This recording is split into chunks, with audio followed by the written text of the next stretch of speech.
So, what is emotional intelligence? Well, it's more like you have intelligence about other people's emotions. So, the word intelligence here, okay, it's better understood in the other definition of the word intelligence, like military intelligence, like Central Intelligence Agency. It's not so much so as in, emotional intelligence, it's another kind of intelligence. It's in addition to your intelligence about math and physics and chemistry and all that book smart. It's people smart. Well, that way of thinking about emotional intelligence is not deep enough. Okay?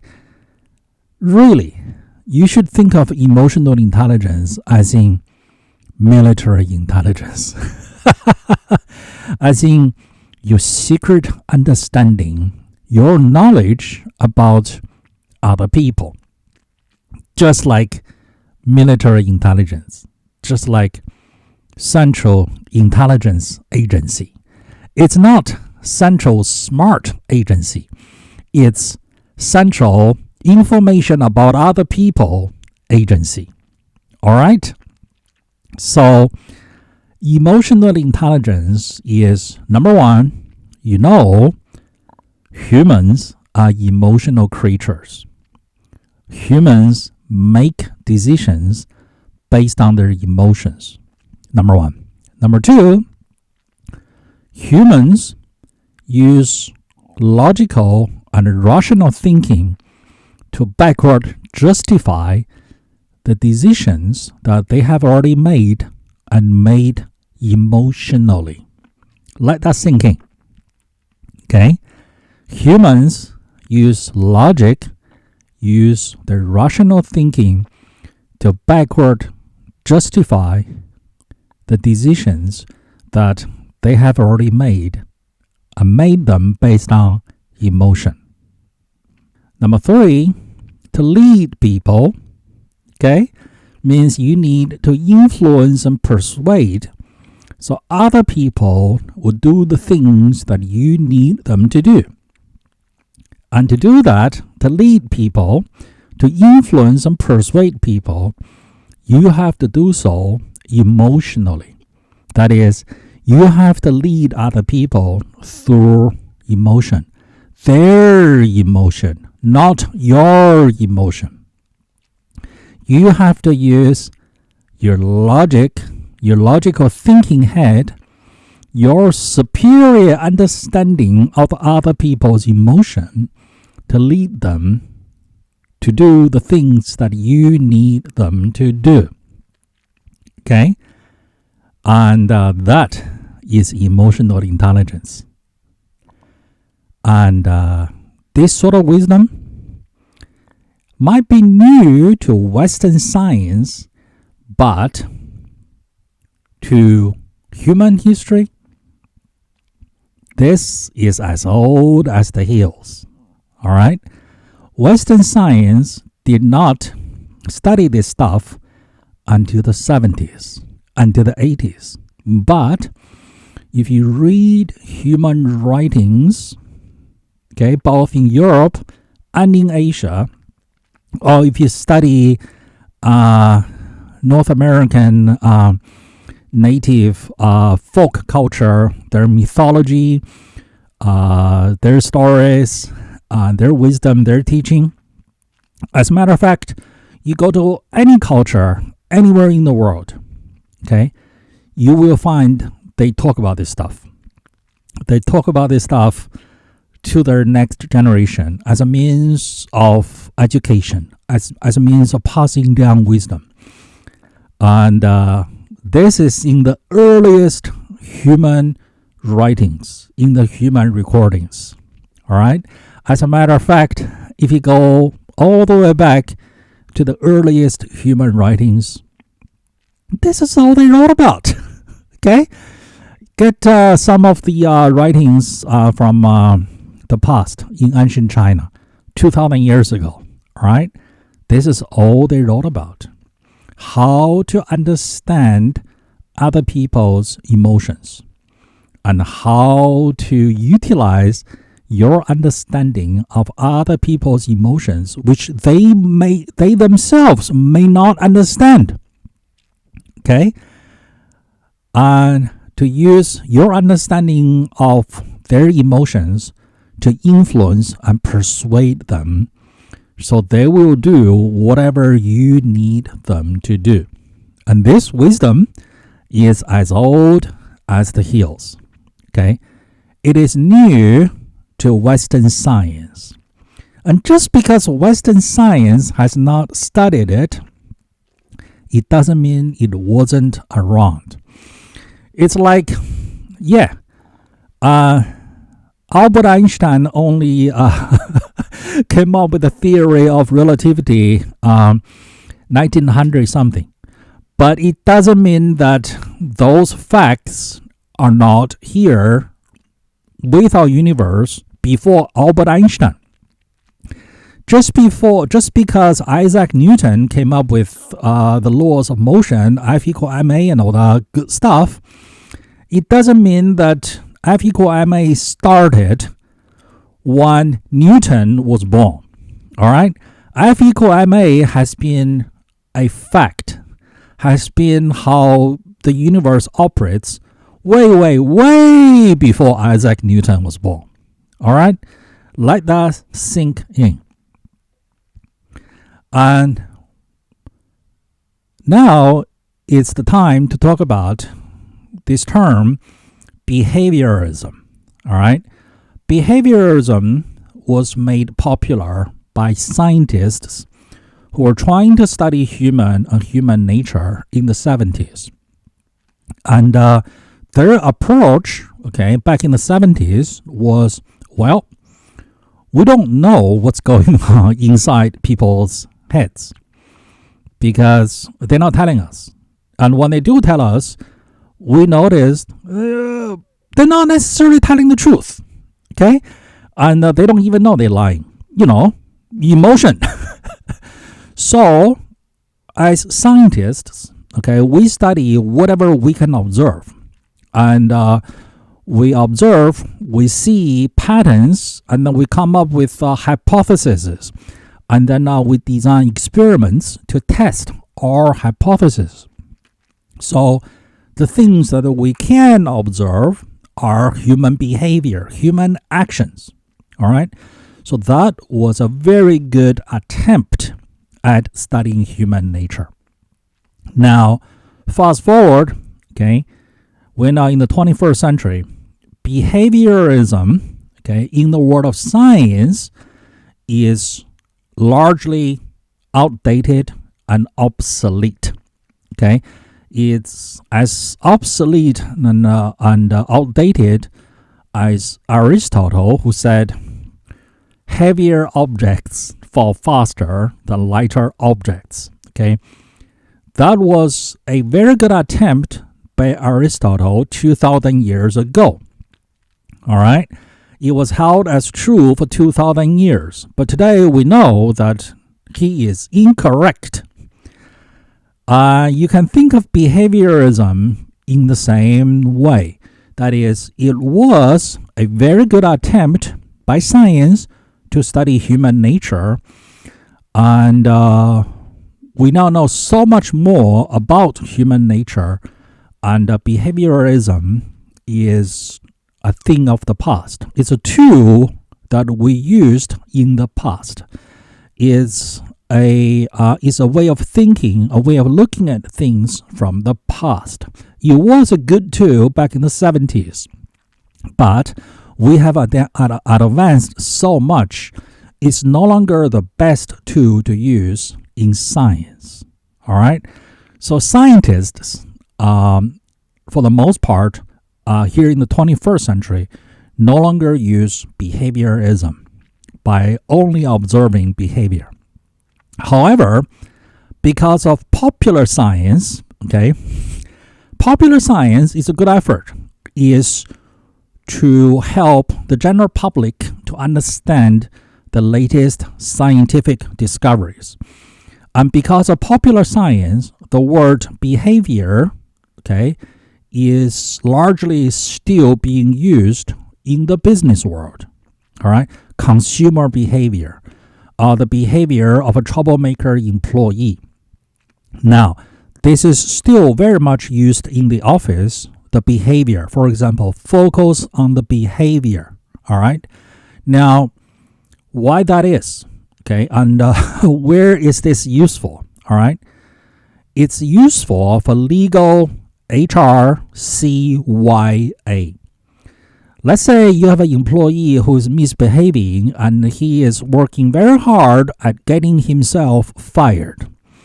And you as part of the management, you need to collaborate with HR to go through all the legal steps for CYA to get Johnny the troublemaker out of here.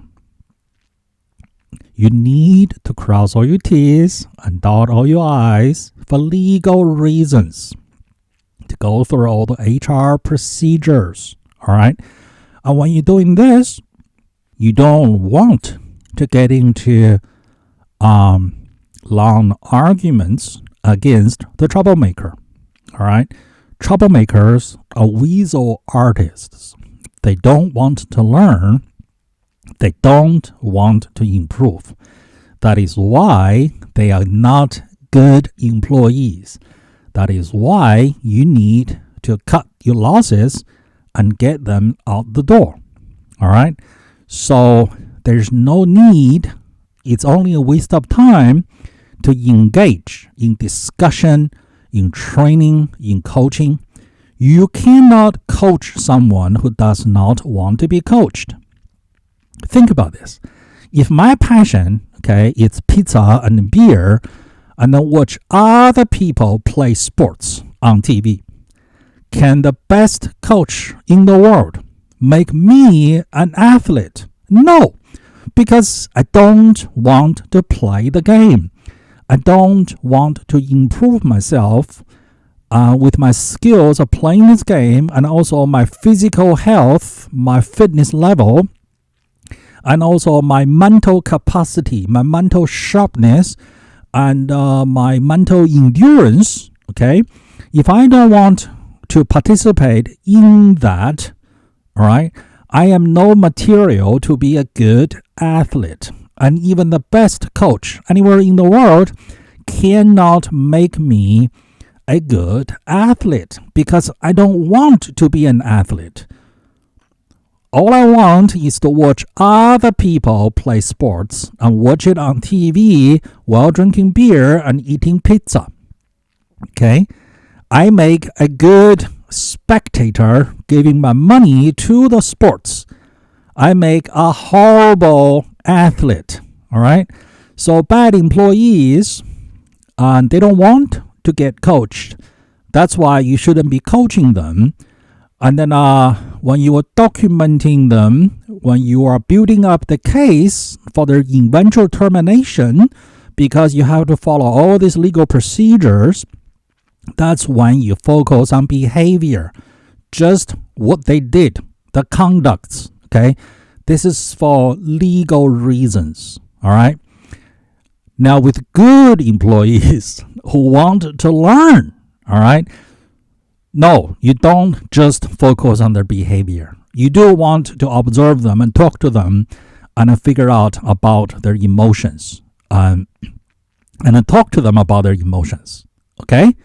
So that's a word on behavior and behaviorism, from science to business. So you might ask, if we are so emotional, and emotion can lead us to wrong decisions, why don't we only use logic and rational thinking? Okay, that is a high quality question. Okay, the fact of the matter is, because the limbic brain, okay, is at a lower level. That's why they decide first. Okay, it's like when you're hungry. Okay, try not to eat for 3 days and see what happens. You will be like a hungry animal, and you won't be able to think any higher level thinking. All right. Some of the examples about this are, let's say somebody's trying to quit smoking, and then he hasn't smoked for a whole week. And then on Friday night, on Saturday night, he goes to a party, and then at the party, some of his friends or even strangers offer him a cigarette. And then it's very tempting. All right, it's very tempting. And then he is backward justifying. Okay, one cigarette, you won't hurt. Number one. Number two, I don't want to be rude to my friends or to my new friends. Number three, I can always start re-quitting on Monday. Okay, same thing with dieting. All right, I'm done eating. I shouldn't be eating anymore, but the food is right here, and it looks just so tempting. So the diet industry call it mindless eating. All right, mindless eating has its scientifically unexplained evolutionary roots. All right. Before the invention of refrigeration, before the invention of agriculture, whereby we have some control over the production of food, we actually produced them, okay? Before the invention of agriculture, we were just nomads. In terms of being able to obtain food, we were no different from any other animals here on Earth. We look for them, and once we find them, we eat them. Okay? And even if they're food, we just keep on eating. Why? Because you found them today, it doesn't mean you're going to find them tomorrow or 10 days from today. You might go hungry for the next 5 or 10 days because you can't find anything. You got plenty today, so you better store them somewhere. And where are you going to store them? In your own body, all right, as fat, okay, as insurance policy for the rainy days, all right? So before the invention of refrigeration, before the invention of agriculture, all right, our own body was our own refrigerator, all right? So this has been going on for the longest time. And fast forward to agriculture, and then that's 10,000 years ago. And then fast forward again to industrialized farming. That's probably after World War II, okay? To today's food production, and then the abundance of food in supermarkets, all right? Our body is from the past. It's from the evolutionary past. It was built by evolution for a different time and a different place, which is 100,000 years ago in Africa, okay? And if you find food, you better eat it and store it in your stomach, as in your body as fat. Today, we know that's not necessarily the best thing to do for your health, for your long-term health. But back then, 100,000 years ago, life expectancy was 40 years old. So you're more likely to die from hunger than from cancer and diabetes. That's back then. All right. So today we have this desire, this craving built in our hardware. When we see food, we just want to put it in our body. Same thing with, it's hard to stop the cigarette smoking, okay? So with the diet, it's the same, using the mind to backward justify, to rationalize. Oh, it's just a little bit of French fry. It's just a little bit of, I can always restart my diet next week or tomorrow, right? That is why it's hard to control overeating, okay? And this is why schools spend so many years teaching us from a young age about rational thinking. And schools taught us about rational thinking, rational analyzing, scientific inquiry, okay, logical deduction. Schools taught us those methods of thinking using math, physics, chemistry, biology, and so on and so forth. Okay? Most of us don't use the math we learned in school. We don't use calculus or trigonometry unless you're an engineer, okay, designing a bridge or something. But why did schools spend so much time teaching us math, like geometry? All right? It's to teach us, to train us logical thinking, okay? Fact-based logical deduction, okay? Now, there's a folly out there that people who are highly schooled, I don't mean highly educated, I mean highly schooled by the Western educational system, all right? A system designed to produce workers for the industrial age, from factory workers to factory technicians, factory workers operating the machines to factory technicians, maintaining the machines, to factory engineers, design and upgrade newer generation of machines. That is what the education system was designed to produce. Okay, people who are schooled or overschooled, okay, they quite often they have this misperception. That is, because logical thinking is the highest level of human thinking, they mistakenly confuse that as that is human nature. That's how humans are, all right? No. They are making the classic mistake of confusing reality versus wish, all right? Some people wish about this so much, okay, they created this fictional character called Mr. Spock. All logic and no emotion, all right? And such creature does not exist in reality, okay? It's a fictional character on TV. So these folks, okay, who view logical thinking as the highest form of thinking, they're not necessarily wrong, okay? They also mistakenly believe that all logical thinking and no emotion is how humans are or how humans ought to be. No, that is not how humans are, okay? That is how they wish other people ought to be.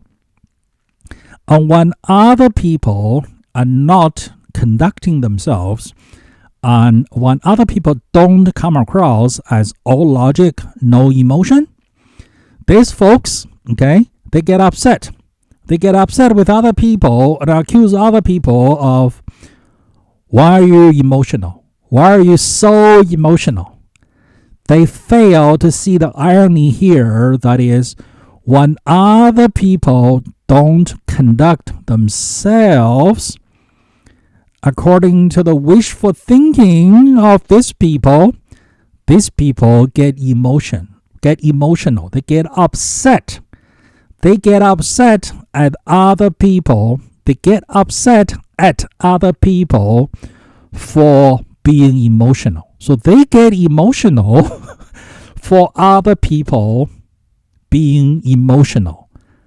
And they are angry and accuse other people of being not rational.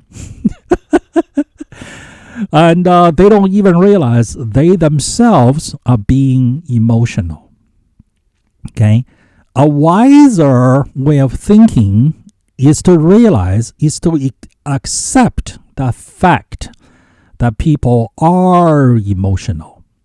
And then you need to develop the skill to utilize your logic, your understanding of other people's emotions to influence and persuade other people, to get them to do whatever you need them to do.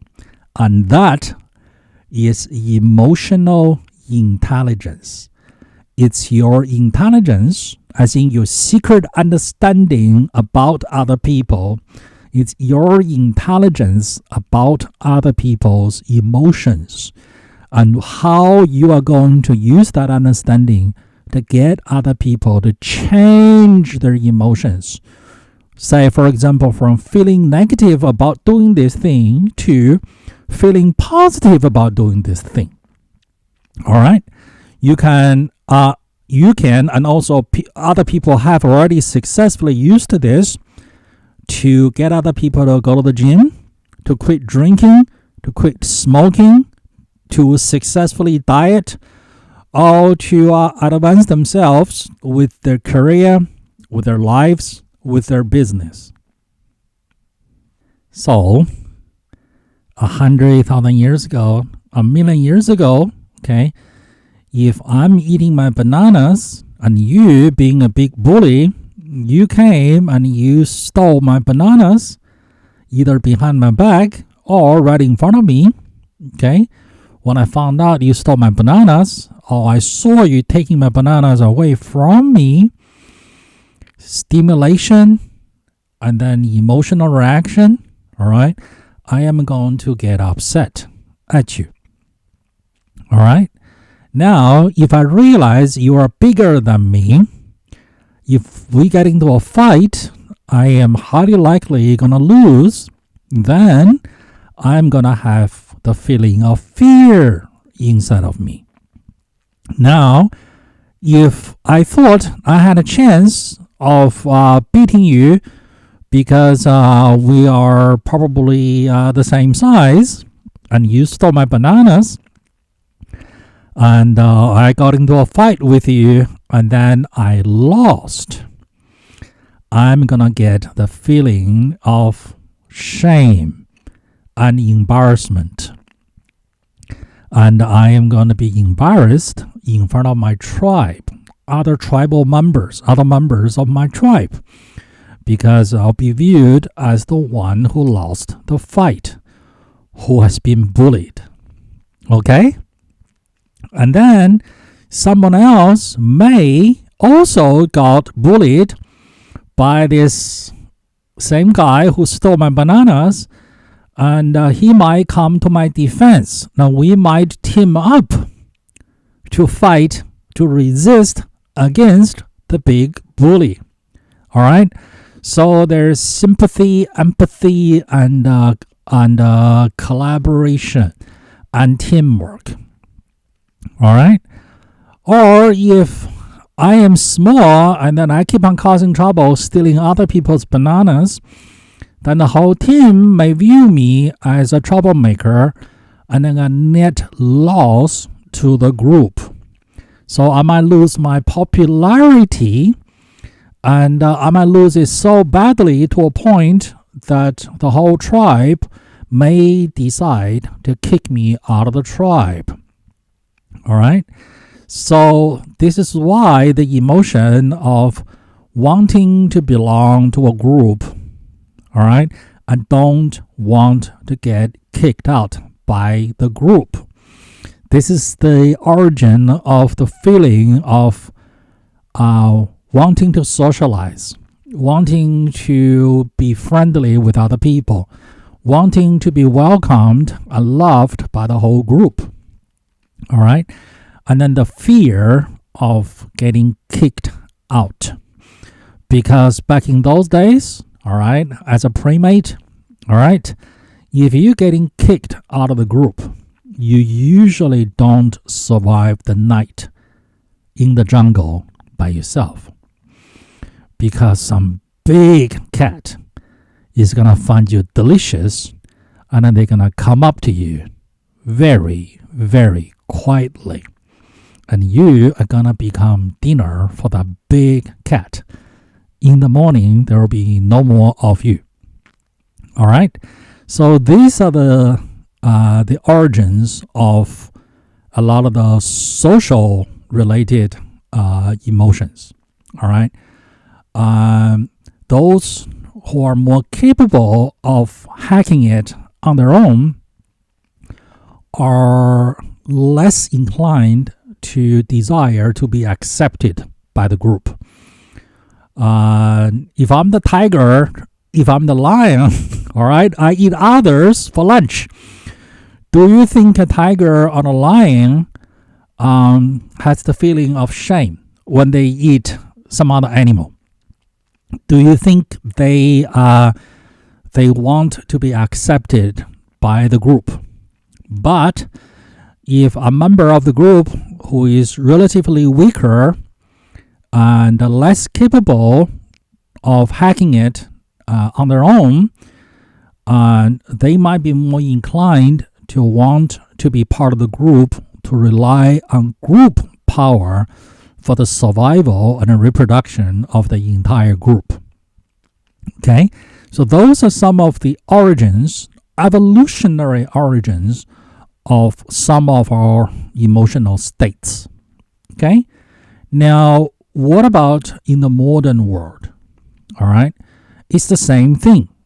The stimuli or the stimulation may come with a modern context, but they trigger the same emotional state that we have always had for millions of years. All right, so here's an example. Okay, so you move into a house that's new to you. You might be renting it, or maybe you just bought it. All right, so on the first night you're sleeping at this house that's new to you, you hear what is strange to you, strange sound outside. And you are going to be alarmed. And why do you automatically assume the worst? Because in our evolutionary past, if you assumed the worst, okay, that is a tiger coming to get me, all right, you had a better chance of survival and reproduction and passing your genes down. So those who are always alarmed had a better chance of survival and passing their genes down. Those who never paid attention, who always assumed the best when they hear strange noises at night, okay, they had a higher chance of becoming dinner for some big cat. And their genes are not with us anymore. This is why when you hear some strange sound outside your window at night in a house that you're spending the night for the first time, you have a tendency of assuming the worst. Okay? So, fast forward, okay, next week, it's the same sound.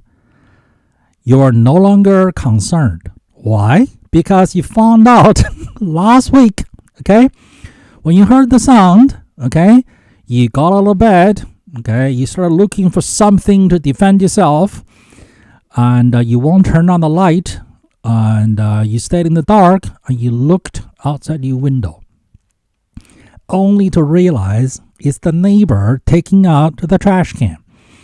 And because it's his house, because it's his alley, he knows every inch of the land. He doesn't need to turn on the light. Okay? So he is dragging the trash can all right, to the curb. That's the sound. All right. So you know it's the neighbor. So next week, all right, you're trying to go to sleep and the same sound. It doesn't even bother you because your understanding, your interpretation of the same stimulation is now different. The first night, okay, it's the same sound. You don't know what that sound is, so you assume the worst, all right, for your own protection. The second week, all right, same sound, all right, you know what that sound is. So your understanding of it, your interpretation of it is now different. And you feel perfectly safe staying in bed, okay, continuing trying to go into sleep. So the action is a result of the feeling, and the feeling is a result of the belief, and the belief, the thinking, is a result of the external stimulation. Okay? Once again, the human action, the human behavior, the human conduct, whatever you wish to call it, is a result of the feeling that human is experiencing. The feeling, the emotion, or the emotional state. Okay? And then the feeling, the emotion, the emotional state, that is a result of their thinking, their belief. And their thinking, their belief is a result of their external stimulation, okay? Or how they interpret, how they understand the external stimulation. Back to the example of someone spending the night for the first time in a house that's new to him, okay? He just bought it or he's renting it. It doesn't matter. The external stimulation between the first week and then the second week, they are the same, which is sound that's strange to him late at night outside his window. Okay? During the first week, his interpretation or his thinking or his belief of the sound is this could be danger. This could be bad. Okay? And that got him into the state of fear, of alarm, of fight or flight. The second week, he has already learned this is nothing but the neighbor taking out the trash. So his interpretation of the event of the external stimulation is different. Therefore, his feeling about the event, the same external stimulation, is now totally different, 180 degrees different. So as a result of a different understanding, different feeling about the same event, his emotion, his feeling is different. He is in a totally different emotional state.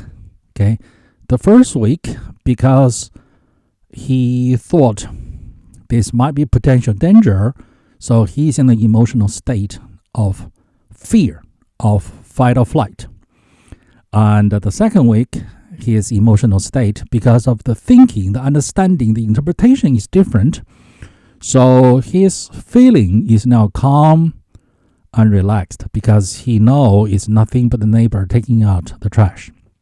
So as a result of the two different feelings, okay, his actions are different. The first week, he got out of bed looking for something to be used as a weapon to defend himself against the potential intruder. The second week, he stayed calmly in bed, knowing it's nothing but the neighbor taking out the trash, and his just trying to go into sleep. Okay, he is not alarmed at all. So, in order for you to change someone else's, or including yours, your own action, or you want to call it behavior, or you want to call it conduct, okay, you will have to change their or your own feeling about the event or the situation. In order to change someone's feeling or your own feeling about the situation, you will have to change their thinking, which is their understanding, which is their interpretation, which is their belief about the situation. And it's the same external situation. Okay? Once again, it's the same situation, and people conduct themselves, behaves, or act differently. And if you want to change someone's act or behavior or conduct, including that of your own, you will have to change their feeling. And in order to change their feeling, you will have to change their belief, their thinking, and their interpretation of the event, the situation, the external stimulation. Okay? Both the following are false. The first one is, I cannot change how I feel about X and Y and Z. Okay? And if something happens, then I'm just going to feel good or bad about it, and I cannot change it. Yes, you could.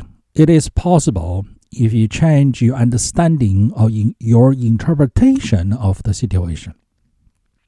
The second is you demand someone to change their behavior. You just, you need to modify your behavior. You need to conduct yourself differently. You need to change your behavior. Okay? You can issue that order. It doesn't mean it's going to work, because something inside of the other person has to change. Right? Their feeling, their emotion has to change. They have to be in a different emotional state for their conduct, for their behavior to change. And for them to get into a different emotional state, they have to hold a different set of thinking. They have to have a replacement belief about the situation. And in order to obtain or upgrade to a different thinking, a different set of beliefs about the same situation, they have to change or upgrade their interpretation of the event or the situation, or their understanding of their situation or the event. Now, let's take a look at 21st century human behavior, human belief, and human emotions as something to help you to ponder, to help you to practice, and to master your skill with your emotional intelligence, and how you can apply it in business, in leadership. Let's take a look at how people earn money and then how people spend money. Just two different categories as our example of study. Okay? Assuming you're a zoologist, and assuming you're a zoologist from another planet, you came down here on Earth, and then you see all these Homo sapiens, and then you want to study them. Okay? As a zoologist, as a scientist. Okay? Let's look at human earning and human spending. In terms of earning, okay, in the 21st century, in the industrialized world, there are a million ways to earn money. There's a million different professions and a million different industries. Okay? Some people choose to start a business. Some people choose to work for other people. Some people choose to keep the business within their family, and some people choose to go big or go IPO or sell it to a bigger company, or they choose to go big but keep it with themselves. Now, in terms of earning, okay, some people choose to work in blue collar professions, and some people choose to work white collar professions in the office. Some people work hourly, some people work salary. Some people are all about pay me every Friday. And some people are more about having a profession. And some people are perfectionists. Some people don't care so much. And some people, no matter what their profession or their income level, they get a kick out of getting things done.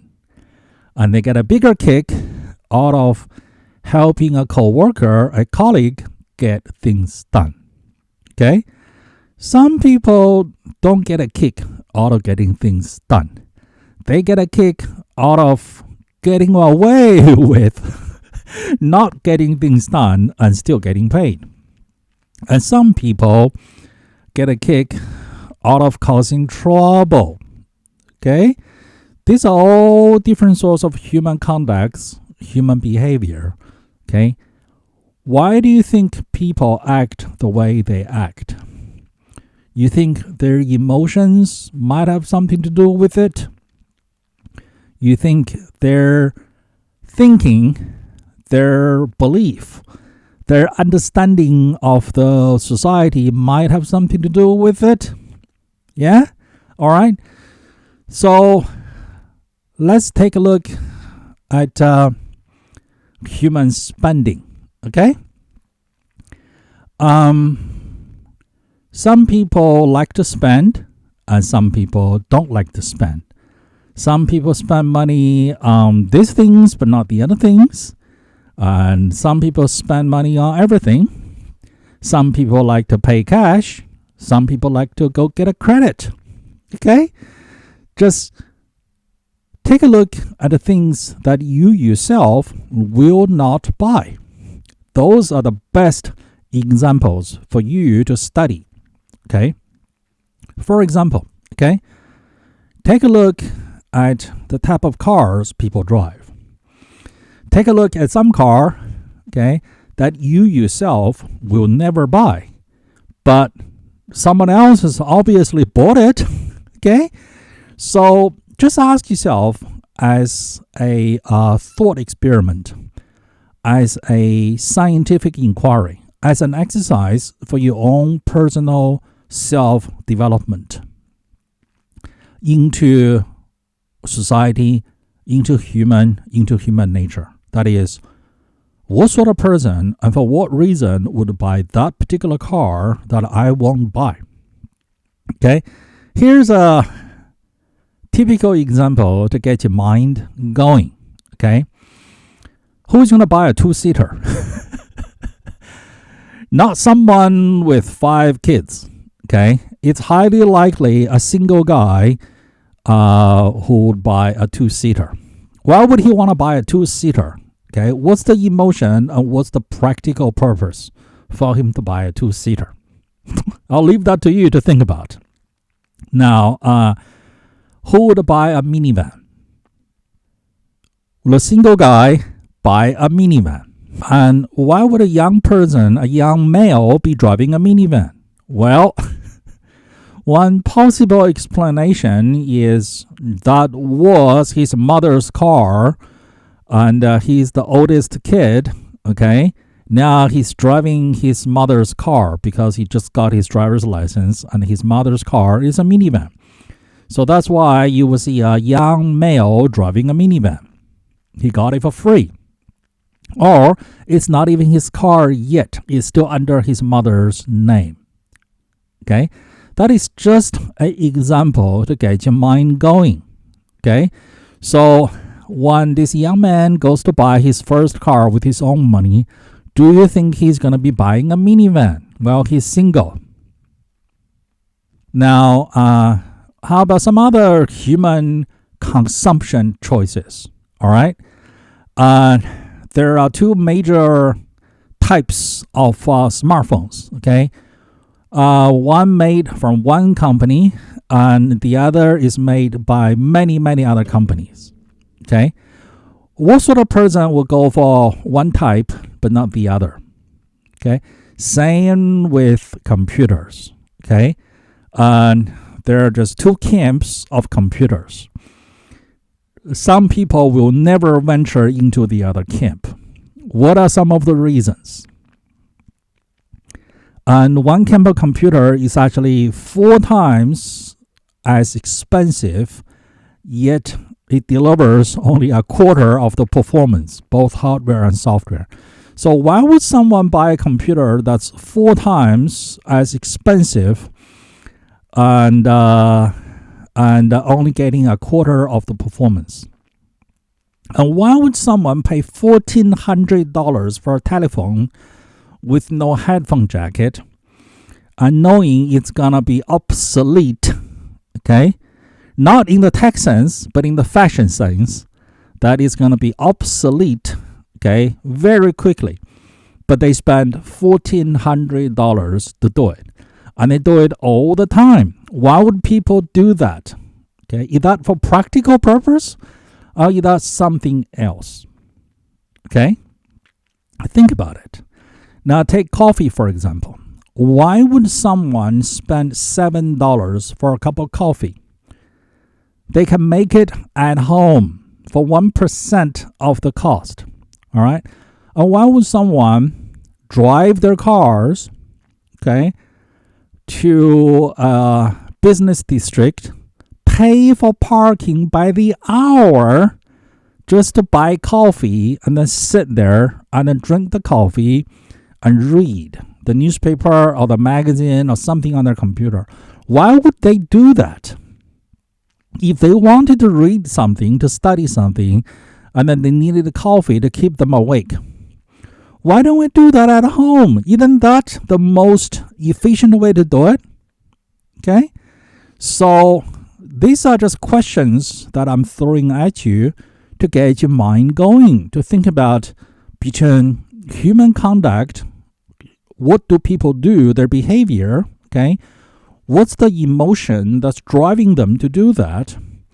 And what's the belief that's putting them in that emotional state?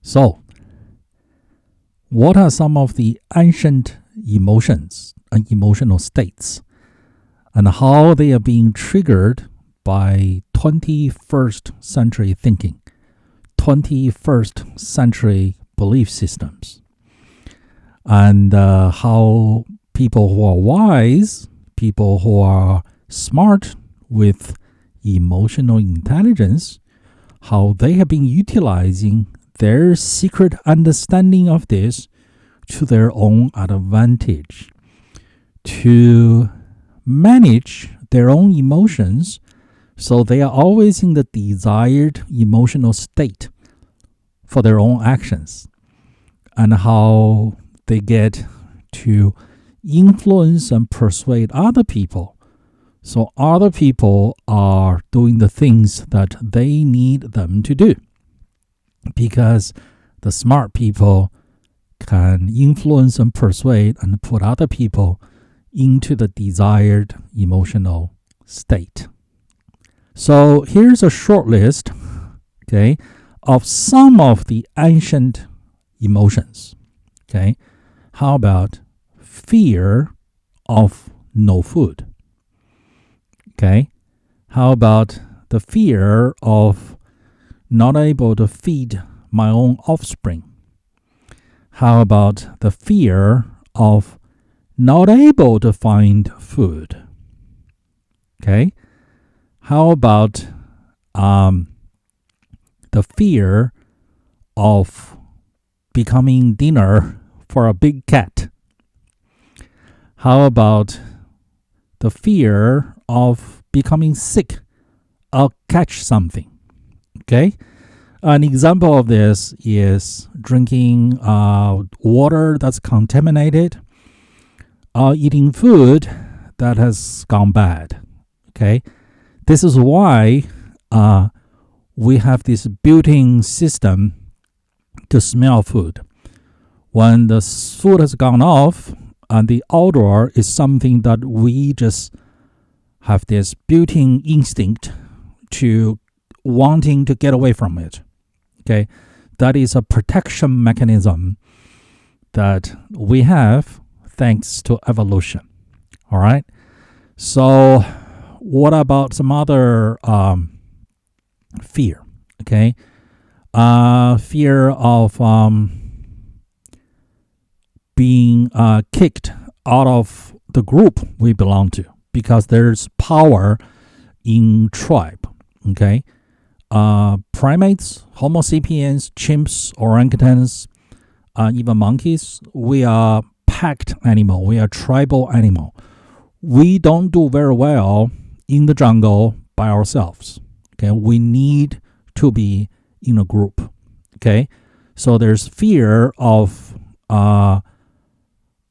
being kicked out by the group because we did something and other members don't like it. Okay, how about the happiness we get when we find food? Okay, how about the happiness we get when we are being welcomed by members of our own tribe? How about the happy feeling we get when we increase our level of popularity within our own group? How about the happiness, okay, we feel when we successfully hunt down some other animal and turn them into food for us? Okay? How about the adrenaline we feel when we go for the chase or the hunt? Okay? Now, obviously, we can see the modern equivalent, okay, which is watching sports, be it in a stadium or on TV. Okay? Watching other people playing sports is the same, that will give us the same adrenaline, okay, when we were actually hunting. So, that is the scientific basis of the business of sport. Okay, people want to watch it because the adrenaline is ancient. It's in our DNA. Okay, how about the suspense? The suspense of the outcome of the game. Okay, you think that might be attractive? You think that attraction might be addictive? Okay, again, there is ancient roots for that emotion. All right, so how about we combine them with the sports, okay, the competition, the adrenaline, and the uncertainty with we're sitting on the couch, okay, air conditioning, with beer, soda, and junk food, and salty and sweet junk food with soda and beer. Okay? Can you see why that business is profitable? Okay? It's based on science. It's based on this proper scientific understanding of human nature. Okay? Now, how about because the fear, okay, of being kicked out of the group, and then the opposite feeling, which is the happiness we feel when we are welcomed or if we are popular within our group. Okay, what kind of a derivative feeling do we get from that? Okay, so how about in today's world, we see people trying to gain popularity, trying to be friendly. Okay, this can come in different levels. This can come in the level of I accomplished something, and then I'm craving recognition by the group. Or it can be, I'm very collaborative, so I'm craving acceptance by the group. Okay. And how about, I have bright ideas, so I want the group to recognize me as the one who is smart. Okay. And once again, recognize me, keep me, welcome me as part of the group. Please don't kick me out. Okay. Now, what about, so that's food and safety and popularity. Now, what about reproduction? What about the next generation? What about offsprings? Okay. So in there, you will need to attract someone to mate with. Okay. So you need to be attractive. Okay. Good looks, good personality, and ability to bring the bacon home. All right. Now you need to demonstrate those abilities and those traits. Okay. And also you need to be a good parent, right? You need to be tough enough and loving enough, and then maintain a good balance, because you don't want to spoil your offspring so they cannot find food on their own. Okay, but you also don't want to starve them. Okay, so what are some of the modern products, modern businesses that's focusing on this area? I would say in the first world, in the 21st century, so much of a consumer business, consumer-based economy is based on this part of human nature, which is the need to be accepted, the need to display. Okay, this is why people get into the business of fashion, grooming. Okay, people pay attention to how they come across. Okay, even in the office, professional appearance, how you dress up professionally, and your hair, you got to be professional. You conduct, your speech pattern, everything, your shoes all have to be professional. Okay. Now, what about the vehicle people drives? That is for display, to show that I am so and so, I am not so and so. I have certain traits, I don't have other traits. So accept me in the group, accept me, give me a job in this corporation, allow me to earn a living, or come and mate with me. I am a good partner for continuing our species. Okay, so those are many of the modern beliefs, modern thinking that triggers our ancient emotions. And so many successful businesses have built their entire business empire based on their accurate and secret understanding of what's going on between belief, thinking, and emotion. And then if you master your skill with emotional intelligence, you can do the same. Now, let's talk about pain and pleasure, and how thinking or human thought can generate either pain and pleasure, and how pain and pleasure can and will affect your behavior, human actions. Okay, and how smart people uses pain and pleasure to help themselves to do all the right things. How smart people will endure short-term pain and in exchange to gain long-term perpetual pleasure. And how people who are not exactly smart would always want to go for short-term, immediate pleasure at their own expense of their own long-term perpetual pain. So why do you get up early in the morning, fight traffic, and get to work on time? or get to work early. And why do some other people who are late all the time? You get up early and fight traffic and get to work on time, or get to work early because you're thinking long term. You're thinking about income and support yourself, provide for your family, and then be able to do so 20 years down the road. You're thinking long term. And you're thinking, if I don't endure the short-term pain, what is the long-term pain, the long-term expense that I'll have to pay, I'll have to deal with? That's why you're able to get up early and get to work on time. And people who are late for work, people who are late for work all the time, that's not what they think about. Okay?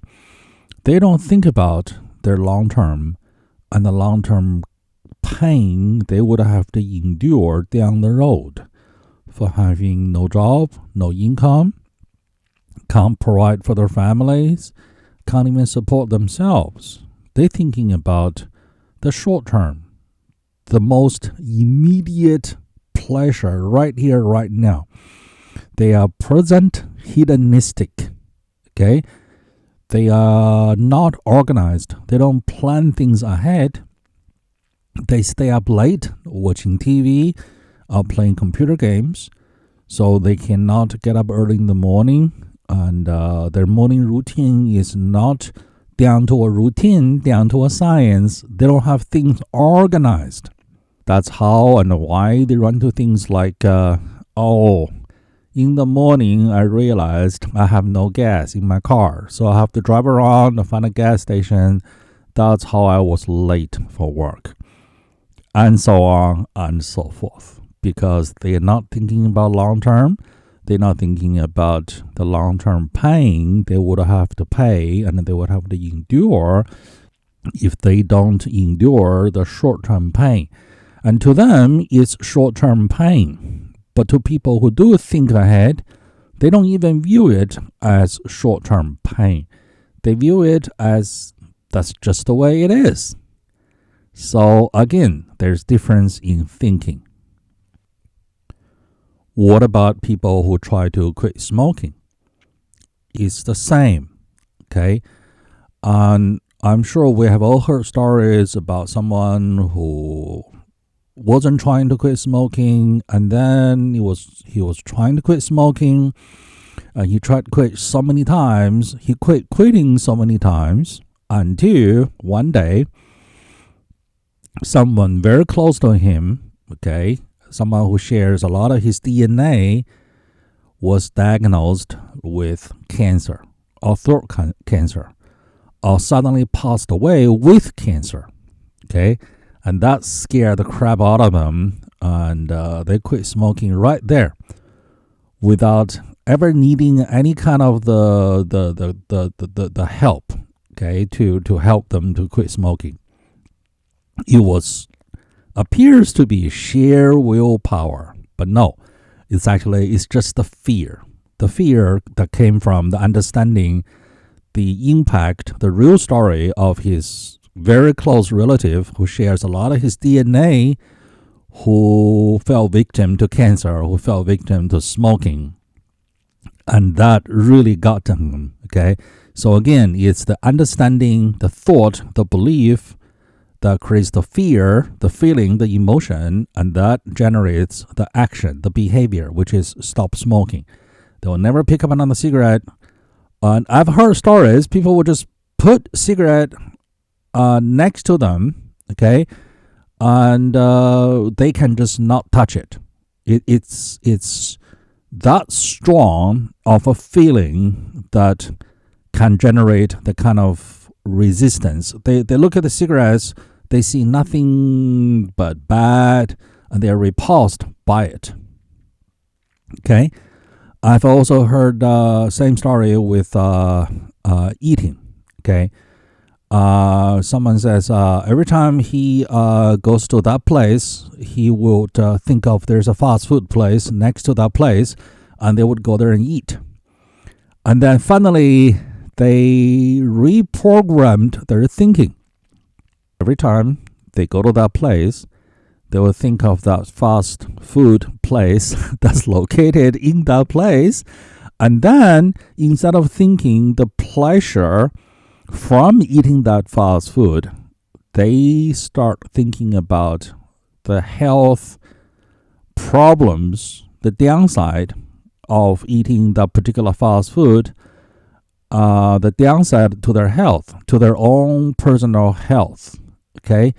And then the health expenses, the pain and the suffering of being sick and not able to go to work and not able to provide for their family and even support themselves. So they created this chain reaction of thoughts in their mind, okay? And it is that thought that will create the desired feeling in their body that is from longing for that fast food to running away from that food, that fast food. Okay? And I've heard this also being used effectively to help people to quit drinking. And what they found out is some people drink because every time they endure a little bit of short-term discomfort in life right now, and they need to avoid that discomfort. They need to escape reality, so they crawl into a bottle. What has been a very helpful approach was to help these people to realize, number one, I can endure discomfort. Discomfort is just discomfort. Okay, it is not something that I am not able to endure. I am able to endure discomfort. I don't need to run away from it, to avoid it, to escape reality. Okay, so it's actually less painful to endure discomfort than to become an alcoholic, to become a slave to the drink. And enduring discomfort is short-term, immediate pain right here, right now. But becoming a slave to the drink is long-term pain. It's long-term slavery with a shackle around my neck to the drink.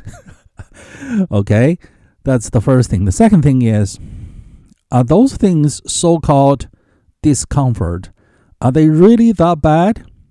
Okay, now, if you think about it, a lot of the things in life that we call discomfort are just normal part of life. Just life takes effort. Okay, life is not about party every day. Okay, there's no effort. Life is about effort, and effort is what appears to be discomfort. And if you demand life to be all pleasure and no effort, anything that's an effort is discomfort to you, and then you will want to avoid it, to escape it. And one of the methods of escape is to crawl into a bottle. But if you realize that's just what or how life is, it's efforts. Okay, you need to put efforts in to put food on the table. You need to put efforts into work to generate income. It requires effort to go grocery shopping. It requires efforts to put shopping from your car into your refrigerator. And it requires effort to turn food from refrigerator into the inside of you. It requires cooking. Cooking is effort. Cooking requires planning. Cooking requires doing. Okay? All of this is life. Life requires effort. So effort is going to create what appears to be discomfort, and especially if you are exerting the effort for the first time. So that will drive you into a bottle. But if you change your thinking, you change your understanding of life, you are going to change your feeling. If you change your feeling, you're going to change your action, your behavior. You have no need to crawl into a bottle.